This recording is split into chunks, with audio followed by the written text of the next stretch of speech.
प्रसार भारती अभिलेखागार की प्रस्तुति सदाबहार सुनहरे दौर का अनमोल खजाना।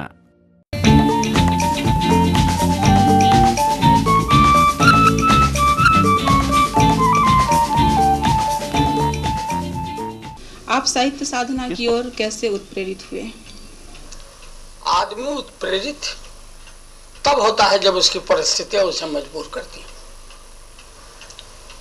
मैं नहीं जानता था कि मैं किसी दिन साहित्य के क्षेत्र में मुझे आना पड़ेगा, लेकिन जब मैट्रिकुलेशन में 1 साल फेल करने के बाद मैंने सप्लीमेंट्री से 3rd डिवीजन में पास किया तो लोगों की उपेक्षा बहुत होने लगी कि अरे भाई, तुम्हारे पिताजी तुम पर इतना ध्यान देते हैं और तुम अच्छा रिजल्ट भी नहीं कर सकते हो। तो ये दंश मुझे जब खलने लगा, और दूसरी तरफ मेरा संबंध कुछ खूबसूरत महिलाओं से भी हो गया था जो हम उम्र थी, जिनको साहित्य प्रिय था, कविताएं अच्छी लगती थी। स्वाभाविक था कि मैंने देखा कि एक पंथ दो काज, मैं साहित्य में ही कुछ काम क्यों न करूं, और उनका सामीप्य भी उससे मुझे मिल जाएगा और मेरे मन को भी संतोष हो जाएगा। इसलिए मैं साहित्य को अनुप्रेरित हुआ। यूँ मेरे परिवार में कोई बहुत पढ़ा लिखा हुआ आदमी नहीं था, मेरे पिताजी सिर्फ मैट्रिक पास थे। आपको कवि रूप में पर्याप्त ख्याति मिल चुकी थी, फिर गद्य की ओर मुड़ने का क्या कारण? यह ख्याति मुझे कब मिली?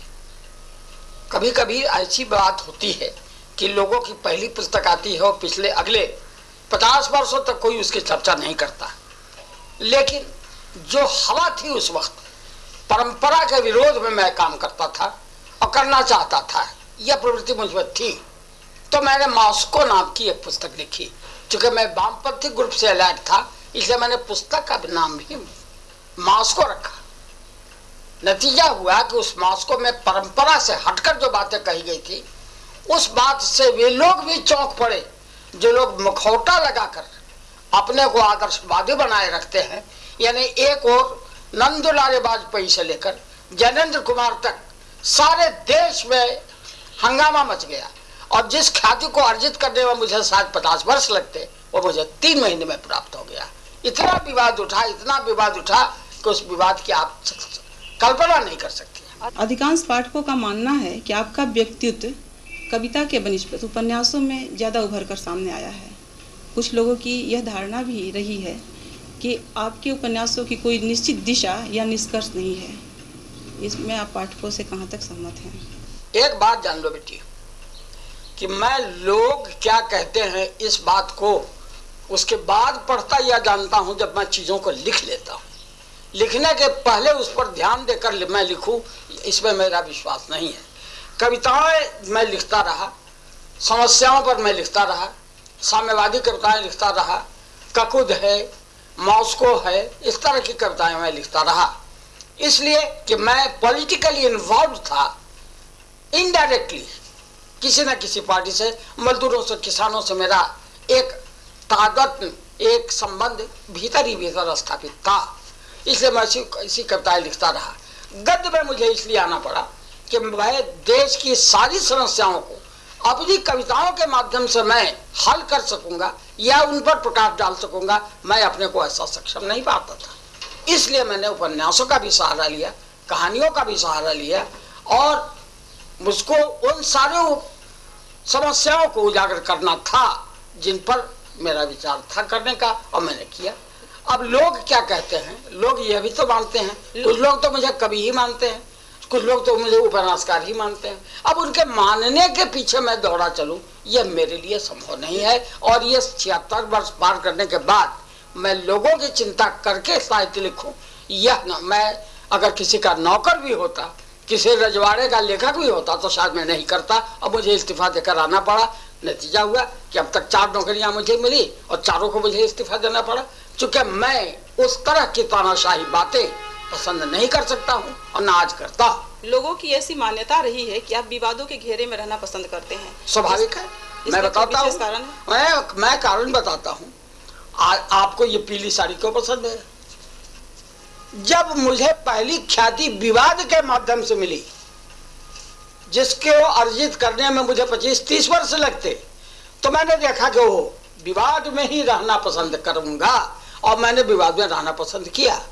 और स्वाभाविक है, जब परंपरा से हटकर मैं बातें कहने लगा तो लोग हर बात को लेकर विवाद में हमको डालने लगे। और मुझको विवाद पसंद आने लगा, मैं चर्चित होने लगा। और आदमी अपनी प्रशंसा, यश की कामना तो हर लेखक करता है। जो ये कहता है कि मुझको यश की कामना नहीं है, वो या तो झूठ बोलता है या अपने से के साथ वो दावा करता है। यश की कामना तो रहेगी, पैसे भी की भी कामना कुछ लोग करते हैं, वो ना भी आए, लेकिन यश की कामना तो रहती है। तो जब विवादों के माध्यम से मुझे यश मिलने लगा तो मैं विवादों में रहने लगा। आपको मालूम है, मॉस्को किताब जब्त हुई थी, उस वक्त 93 रेजिम था, गवर्नर्स रूल था बिहार में, और सिर्फ एक पंक्ति जो परसों दिन पड़ेगा, मे डे, 1 मई को मे डे होता है, उसमें मेरी यह कविता है। उसका एक पंक्ति उद्धृत किया गया जिसमें मैंने लिखा है कि उठो लगा दो आग। तो सरकार ने समझा लगा दो आग सत्ता में। मैंने तो लिखना चाहा था और लिखा भी है कि लगा दो आग जमींदारी प्रथा में, मगर सरकार के सामने नीचे से जो संचिकाएं जाती हैं उसमें जो क्लार्क लिख देता है उसको बड़े अफसर भी काटना नहीं चाहते, वो किताब जब्त हुई। नतीजा हुआ कि उसके बाद सरकार की निगाह उस पर पड़ गई। अब मेरी जो किताब निकले पहले सबसे पहले उनको जब्त करते थे, 6 महीने 1 साल के बाद उसको रिलीज करते थे। और उस विवाद में मैं आज भी फंसा हूँ और मुझको विवाद अच्छा लगता है, मैं उसे पसंद करता हूँ, मैं विवादों से डरता नहीं हूँ और मैं हर विवाद का जवाब उत्तर देने के लिए अपने को सक्षम मानता हूँ। कविता साहित्य की सर्वाधिक सुंदर विधा है, किंतु कुछ लोगों की धारणा है कि कहीं कहीं आपने इसका रूप विकृत कर दिया है। विकृत किसको कहते हैं? सच बोलना अगर विकृत होना है तो कविता लोग न लिखे तो अच्छा है।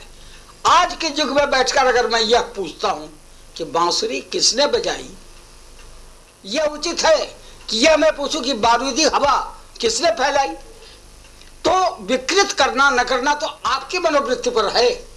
मैंने कभी विकृत करके कोई साहित्य लिखा हो ऐसा मैंने कभी नहीं माना।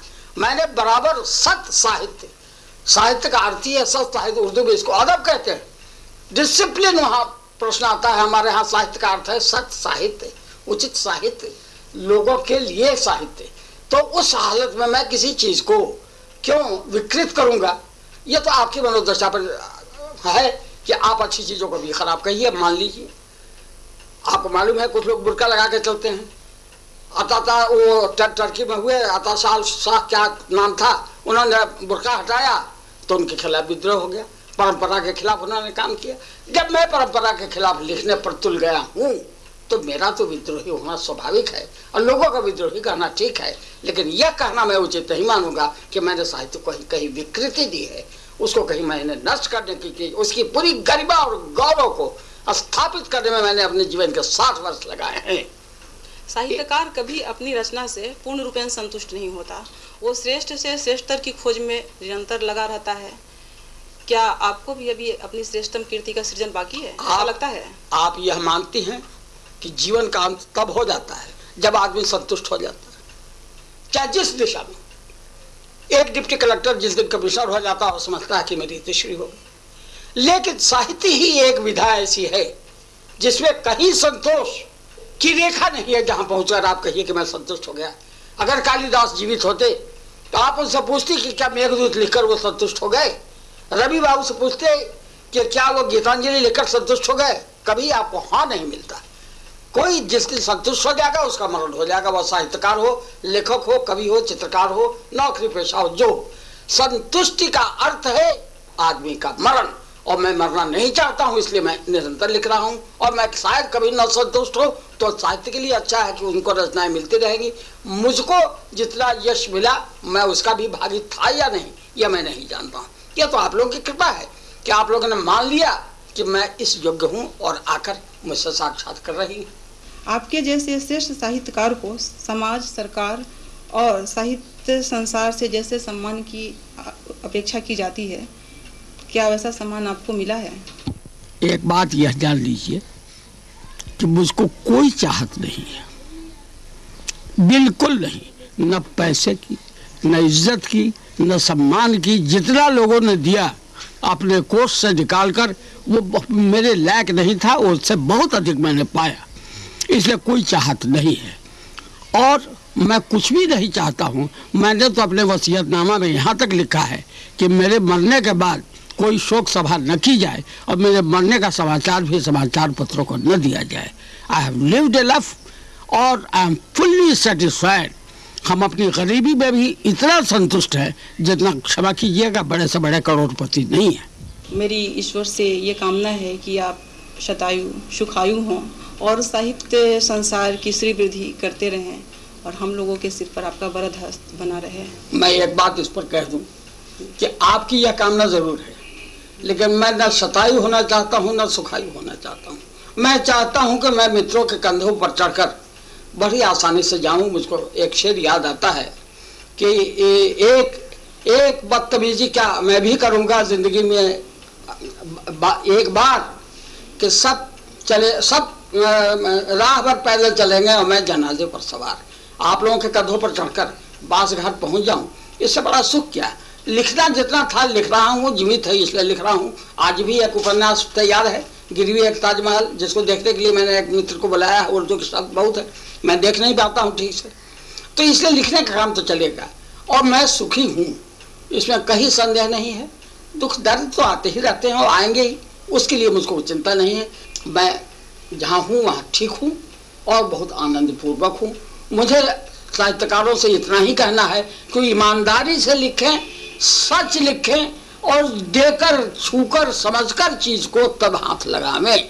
इसीलिए मैं शरद को महान लेखक मानता हूँ। क्षमा करेंगे आप लोग और सुनने वाले लोग भी, मैं विश्व साहित्य का सबसे बड़ा उपन्यासकार उसको मानता हूँ। आप किसी साहित्य से ढूंढकर हमको राजलक्ष्मी जैसी वेश्या, सावित्री जैसी दासी और पारू जैसी प्रेमिका निकाल कर दिखा दीजिए तो मैं आपका भी लोहा मान लूंगा। इसलिए मैं चाहता हूँ कि शरद में जो संवेदना की गति थी, जो संवेदना का उसको स्वर था, वो किसी तरह मुझ में भी कायम रहे और मैं उसी का सहारा लेकर लिखता रहूं। कि कुछ करूं भी तो किस दम पर, कुछ करूं भी तो किस दम पर, अपनी नाकामियों से डरता, अपनी नाकामियों से डरता हूं और अपनी बदनामियों का क्या डर है, तेरी रुसवाइयों से डरता हूं। अपने बदनामियों का क्या डर है, तेरी रुसवाइयों से डरता हूं। शाम आई तो मिली राहत, शाम आई तो मिली राहत, अपनी परछाइयों से डरता हूं। शाम आई तो कुछ मिली राहत, अपनी परछाइयों से डरता हूं। और मैं कदे से न जा यारों, मैं कदे से न जा यारों, इसकी तन्हाइयों से डरता हूं। यह गगन विस्तार मेरी वेदना है, हो शिथिल तन मन असत सब भूलता हूं।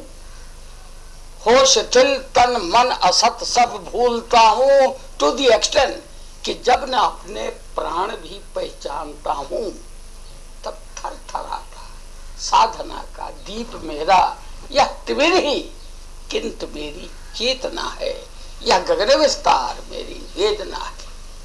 मैं जो सब कुछ देख कर भी मूक रहता और दृग के अश्रु तक बाहर न करता, तो तुम समझते अहम मेरा बोलता है, किंतु सच मेरे हृदय की अर्चना है।